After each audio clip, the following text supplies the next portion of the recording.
Hi, and welcome to our episode today of the India at Harvard podcast, where we bring you various Harvard affiliates, Harvard faculty members, researchers, alumni, and others to come and talk about various aspects of India's development, India's progress.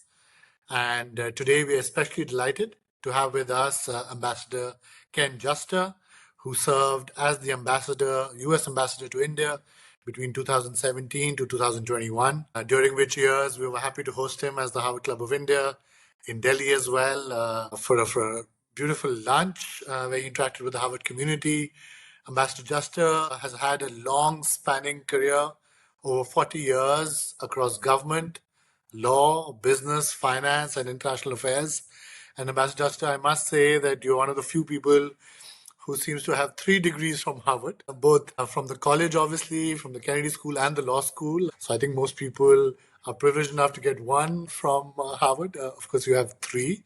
And I think that's reflected in Okay. your career that spanned across government, law, business, finance, and international affairs. And Ambassador Juster is also currently senior counselor at the global law firm Freshfields, senior advisor at CPDQ, a large global institutional investor, strategic advisor at Salesforce, and distinguished fellow at CFR. So we're really excited to have you with us today. Welcome. Thank you. Nice to be here. Thank you very much. So, Ambassador Juster, we want to start off our conversation today with your time as US ambassador, 2017 to 2021.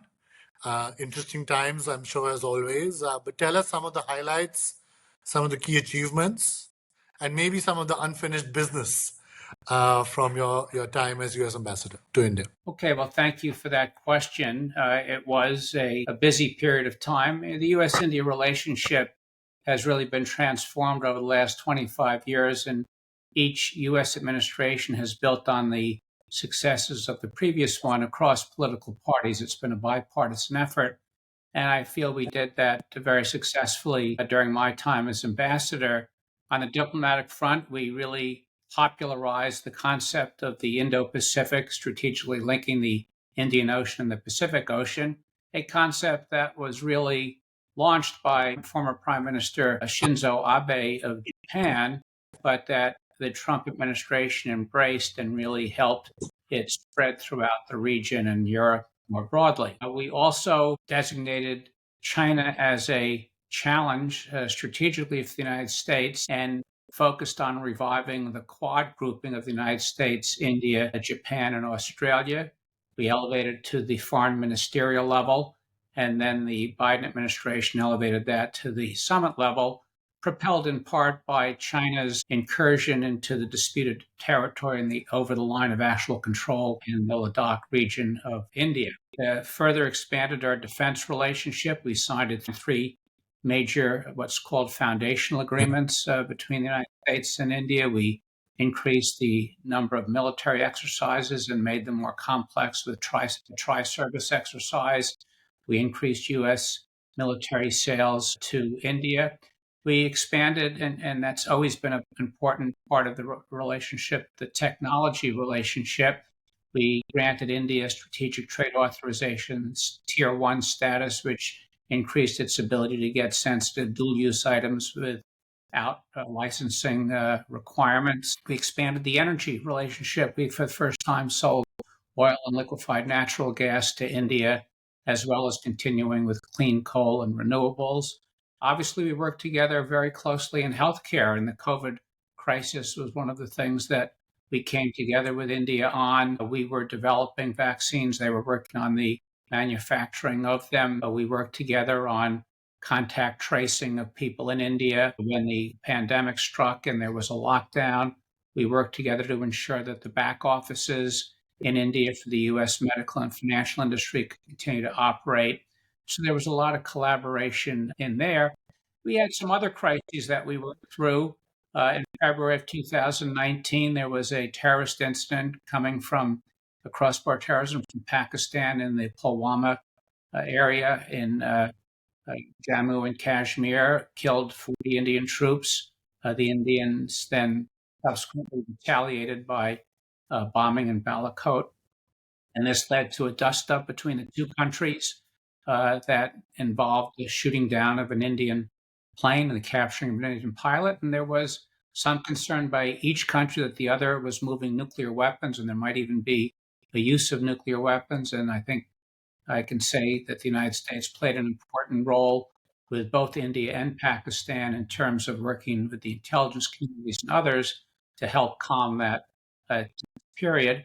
And we also worked very closely together after China did come across the line of actual control in the disputed territories in 2020 and had the first casualties ever in June 2020. We provided on a very quick basis a lot of assistance to India that it needed under the circumstance. So there was a wide range of areas that we worked on together and that I look back on proudly. One area that has always been a bit of a sore spot or a source of friction, despite the continued increases in U.S. India bilateral trade. I don't think they always reach the level that they should. And we tried to strike some sort of trade agreement, even a small one. And despite best efforts on both sides, we were unable to do so. But I hope that's something that maybe the next Trump administration will be able to do. Ambassador, under Trump 2.0 and Modi 3.0 now, what are common opportunities to be explored this time around? And it's important to ask also, where do you think the two leaders are going to potentially diverge? Okay, well, again, building on some of the comments I just made, I think there is strategic clarity in both countries about the challenges posed by a rising China. And I think that will give further impetus to working together along with Australia and Japan in the Quad. So I expect the Quad, which the Trump administration revived with its partners in 2017, to continue to flourish. As I said, in the trade area, there's an important economic component to the relationship. There are over 2,000 U.S. companies that operate in India, and the United States is India's largest trading partner. That said, there is a concern in India that there will be tariffs placed on some of its goods, potentially even across the board, 10 or 20% tariffs, in part because India, from the perspective of the Trump administration, has very high applied tariff rates. I believe they're the highest of the G20 countries, and runs a substantial trade surplus for India, trade deficit for the United States. So there may be some initial frictions in the trade area, but I think the two leaders should see this as an opportunity to negotiate a deal that will enhance their economic relationship on various trade areas in energy and healthcare and technology and services, and also be a strategic statement relative to China's strong economic role in the region, and that the United States and India will be able to be more integrated regionally and help India develop as a supply chain hub. I think there's a strong interpersonal relationship between the president and the prime minister, which will help in a range of areas, but they still may have slightly different world views. India believes in a multipolar world, and Prime Minister Modi travels all over the world. And at one point, India during the Cold War was non-aligned. Now they say they're multi-aligned. They have relationships with all countries. The United States doesn't really embrace yet the notion of a multipolar world, still like the system that currently exists. And so how those changes evolve and are moderated between the two will be something worth watching. India has a close historical relationship, first with the Soviet Union, then with Russia. The United States, I think, is less than thrilled that India is not joining the sanctions against Russia for Ukraine. We understand the reasons for that historically. Whether that becomes a point of friction down the road may depend on how successful the President-elect Trump is in being able to negotiate a solution to that awful conflict between Russia and Ukraine. And if he feels that he needs to have more pressure put on Russia and instead India is purchasing record amounts of oil, that could potentially be a point of friction. On the other hand, if the situation in Ukraine is resolved, that could lessen that as a potential point of friction. So there's a range of issues that will need to be watched closely, but The relationship is very strong, and I expect it to continue that way, just as it was under the first term of the Trump administration. Mm. So, Maxine, just to also tell us, I think you mentioned this, that the Trump-Modi relationship, right, which they've had 4 years at least from the previous term of having worked together. That time there have been famous visits, the Howdy Modi visit, and vice versa. What's your sense of this term? As far as interests, as you've outlined, there's obviously a lot of convergence, a little bit of divergence. But between the two leaders, how do you expect their relationship to evolve or to shape up? Stronger, more complex, less complex, I, simpler? What's your sense? as I said, it's a very strong relationship. When they meet, they do it as good friends with hugs and handshakes Yeah, and like. There was, as you mentioned, a Howdy Modi event in Houston in September 2017. I was privileged to be yeah, there with over 50,000 people in the stadium, and That's they right. got along tremendously. At the end of it, Prime Minister Modi took President Trump's hand and they walked amazing. around Fire Stadium. That made quite an impression. And then I remember in December 2019, in a visit for meetings by Minister Jaishankar and the Defense Minister Singh, we met in the Oval Office, and at that point began the planning for a visit that turned out to be in February 2020 by President Trump to India. It was Namaste Trump, and they had over 100,000 people in the stadium in Ahmedabad in Gujarat. And again, it was a fantastic event. The leaders had meetings the next day at Hyderabad House in Delhi that went extremely well. There was a wonderful state dinner. And so it's all been very positive, and President Trump has stated how he has a terrific relationship with Prime Minister Modi, and Prime Minister Modi has done the same. So I expect that to be a very important element of the bilateral ties and to help smooth over areas where there may be some friction. And more broadly, the people to people relationship between Americans and Indians is the secret It sauce is. of our bilateral partnership. Not only are there over 5 million Indian Americans in the United States, but more broadly, the Indians and the Americans are very compatible in many ways. Indian Americans make tremendous contributions to American society, whether it be in the medical sector, in engineering, in technology and software. And so I think all of that's going to be very positive. And there are even a number of Indian Americans who are already being named to important positions in the Trump administration. So I think the people to people relationship, including at the highest levels between President Trump and Prime Minister Modi, will be very important. It doesn't mean every issue will be seen eye to eye, but where there are differences, it'll enable them, I think, to work through them as friends and partners in a way that detrimental impact What about overall. the rest of the economic and national security team of President Trump as it's shaping up? Any insights you can share with us on what indications there might be from the kind of team that's been put together about the relationship with India? Yeah, again, if you step back and look at the nominee for Secretary of State, Marco Rubio, he's put on the table legislation with Senator that would make India, in a sense, be treated like an ally in certain respects, and is very, I think, favorable to India and has a very positive view of India.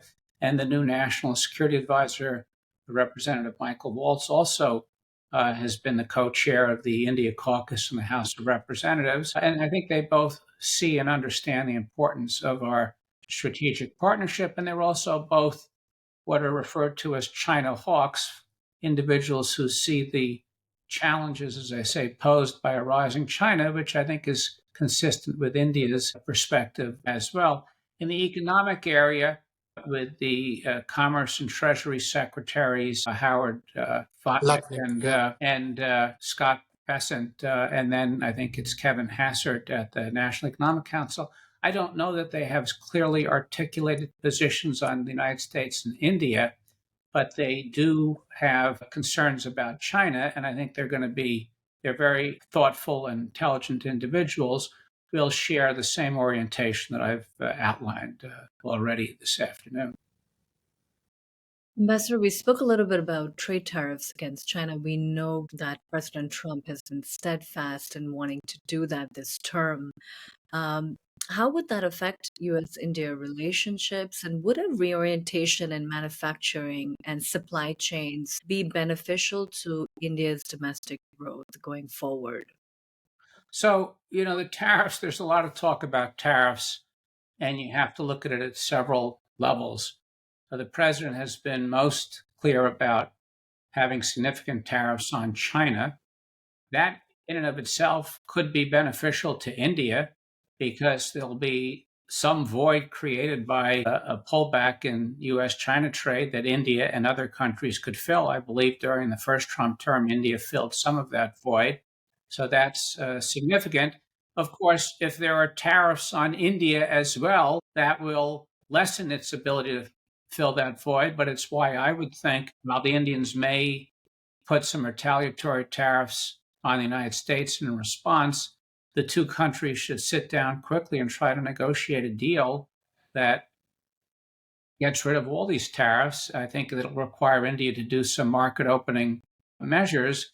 But overall, I think that's an opportunity for the two of them to solidify their own bilateral trade relationship, for India to lock in the benefits that it gets from having the United States as its largest trading partner, and to take further advantage of the fact that China will have such significant tariffs. So I think a lot will still unfold, and a lot will depend on how the two countries react to the initial volley of tariffs and potentially retaliatory tariffs. And as I say, I think it should be seen not just as a potential point of friction, but as an opportunity to really elevate the economic relationship. Let's now move to another piece, which is the technology piece. Technology has been at the center. The ISET relationship at the national security advisor level has been a big pillar of the US-India cooperation over the last few years. How do you expect the technology cooperation, especially in critical technologies, between the two countries to now move further over the coming years? As I mentioned, technology has always been an important component of the bilateral relationship. When I was initially Undersecretary of Commerce and we were transforming the relationship, we formed a high technology cooperation group, which the Biden administration relabeled to be the US India Strategic Trade Dialogue, but that's gone on for 20 plus years. We had an initiative known as the Next Steps in Strategic Partnership that led to cooperation in high technology, civil nuclear, civil defense, and civil space issues. We had the civil nuclear deal. And now we've had the initiative for critical and emerging technologies. I assume that the new administration will continue cooperation in this area, either under that initiative or some rebranding of it. I don't know that it might go in every single area or priority that the last administration has. I assume the incoming team will look at that and decide semiconductors, artificial intelligence, space, telecommunications, quantum computing, where to focus and see the greatest opportunity. But I envision the technology component of the relationship continuing to be important and to be further enhanced. Are there any key barriers you anticipate, much like you were describing on the trade side, where you feel that India has to open up, and of course, vice versa from the US side? On the trade side, of course, there's a lot of positives, right? I think the NSA was also just here a few days ago, and a big piece on the civil nuclear deal that was, signed back in 2005 was cleared up this time. Space cooperation, all of these things seem to be positive. But are there any key barriers that you anticipate that still need to be overcome? Yeah, let me mention a couple of things. First, on the civil nuclear deal, I think one thing that still needs to be cleared up is that India needs to address the civil liability issue. The United States fulfilled its part of the deal in 2008, but was never able to export nuclear reactors because of the civil liability laws that were in place in India. I know that the National Security Advisor, Jake Sullivan, was recently in India and talked about other steps the United States would take. But what has not happened yet is India taking the steps that it needs to really fulfill the ambition of that initial deal. And so I would assume there's going to be some effort for that to happen, at least from the U.S. side. I think an issue that we haven't touched on that could be a potential point of friction relates to immigration. Mhm. First, there are a lot of illegal immigrants that come from India. Any estimates I've seen are 700,000 or more. And the Trump administration clearly is not going to be happy about that. They weren't in the first term, and there will be deportations. This exact scale of it, I don't know, and what's possible and doable, but that will be an issue. There's been some discussion in the press recently about the H-1 program, which India has been the leading beneficiary of the 85,000 uh, uh, licenses that people get, visas that people get a year. And think it will continue to, but whether there'll be some tinkering to ensure that they're truly high paying, high skill jobs and they're not somehow lower level jobs that, in the view of some, take jobs away from Americans. That there may be some tinkering around that, but we've seen the president come out, President-elect Trump come out recently, as well as his advisors, on the importance of the H-1B program. So again, there'll be maybe some friction on illegal immigrants and some details that may need to be worked out in the H-1B visa program. But I expect overall that'll still be an important avenue of exchange between the two. And the number of Indian students studying in the United States is at record levels and is the leading number for any country around the world. Matthew, we've spoken a lot about, of course, the bilateral relationship now, and I know we have limited time with you. But if I may ask you, how is the multilateral relationships or the global governance organizations, how is the US Europe relationship changes at these macro levels and changes at the global level? Can you share with us how you feel some of those developments or the way the Trump administration is thinking about those global pieces likely to impact the interrelationship? We've spoken about the US China piece, but what about Yeah, everything else? the challenge is when you have basic disagreements among the great powers, the United States, Russia, China, it's very tough to make reforms of multilateral regimes of which they're all members because they will have a very different perspective. Thus, the United States has supported certain reforms to the UN Security Council, and China has not, and Russia has not. The troubling issue now is that Russia, certainly along with Iran and maybe to a lesser degree China, really want to change and destroy the existing international order and create a new one that gives them a more prominent place. Where I think countries such as India and some of the other members of what's called the BRICS grouping want to reform the system. They don't want to destroy it. They don't want to do away with it, but they'd like to have a more equitable distribution of power and a system that they feel better reflects the geopolitical environment and economic environment today than it might have in the 1950s and 50s when these organizations came about. But as long as you have senior members of those organizations with different global perspectives, it's to have a reform process. I do think the United States and India will continue to try to work together in some of these fora and coordinate positions so that they can keep the institutions going in ways that they think are positive and beneficial. Master, we always end by asking about your time at Harvard and how the university and community shaped your learning, your practice, your career. Tell us about your time there. Well, as you mentioned earlier, I spent 8 years at Harvard, a variety of different parts of the university, and I had a wonderful time that had an enormous influence on me as an undergraduate. I was in the government department with some of the legendary people. I happened to have the privilege of being a research assistant at the time to Samuel Huntington, who I think was among the leading political science uh, professors of his generation. I Mhm. did my senior thesis under Professor Edwin Reischauer, who was another leader in US Japan relations. These people had a profound influence on me. I did a joint program, as you mentioned, at the Kennedy School and the law school. I felt the training you get at Harvard Law School and analytical thinking and the rigor was tremendous and really prepared me well. And the understanding of government and policy making and process and outcomes that I got from the Kennedy School also had a big impact. And I'm fortunate I keep up with all elements of those universities. I continue to be on the visiting committee or the advisory committee of the Center for International Affairs at Harvard, where I got a grant as an undergraduate associate. I was a graduate associate. I used to be the chair of that committee. That's very important. And I keep up with students at all three institutions and visit them annually. So Harvard has clearly helped shape my career, the relationships and friendships I formed there, the people I stay in touch with, and the way it prepared me to think about and deal with the world was enormous. And I'm very grateful for that, which is why I'm happy to do an interview such as this with you folks. Thank you so much.